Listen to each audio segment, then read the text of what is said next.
Hello guys, magandang gabi po sa ating lahat.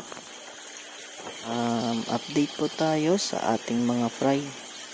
Ngayong araw po, 12 days old na po sila. And makikita nyo po, nagbabawas po ako ng tubig sa ating tank. Ginagawa ko po ito kasi medyo marumi na po ang tubig. So ngayon po, ipapakita ko po sa inyo kung paano ko po ginagawa ang pag-drain sa ating tank. Una po dyan is pinapalakasan ko po yung tubig na pumapasok sa ating tank. Pangalawa naman po, gumagamit po ako ng DIY po. Sarili ko pong gawa mismo yung panghigop o pang-drain ng tubig sa ating tank. Kung makikita nyo po, pwede nyo rin pong gayahin yan. Naka-design po iyan para hindi po malakas yung pressure para sa ating mga isda, para iwas stress na rin po sa kanila. Kapag medyo kaunti na lang po yung tubig na hindi na po lumalabas doon sa mismong outlet ng ating tank, pwede ko na pong tanggalin itong ating net para malinisan ko na rin po.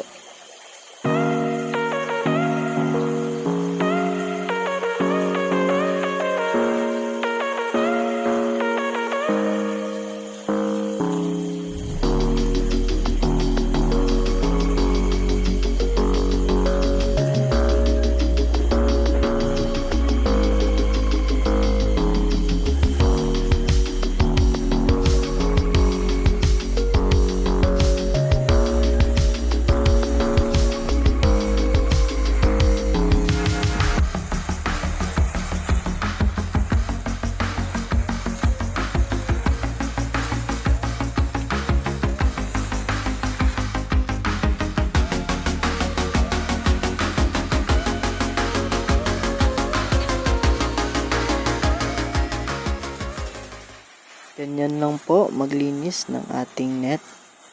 Pwede nyo rin po itong gayahin.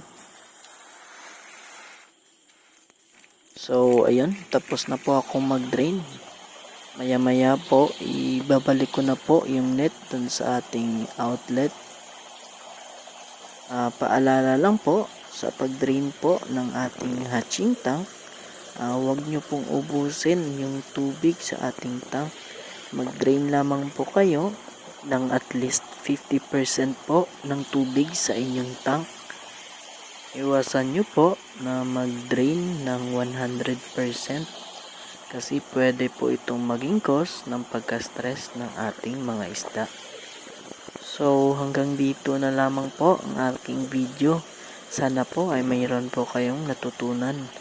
Kung meron po kayong mga katanungan, i-comment nyo lang po sa video ito. Hanggang dito na lamang po at maraming salamat.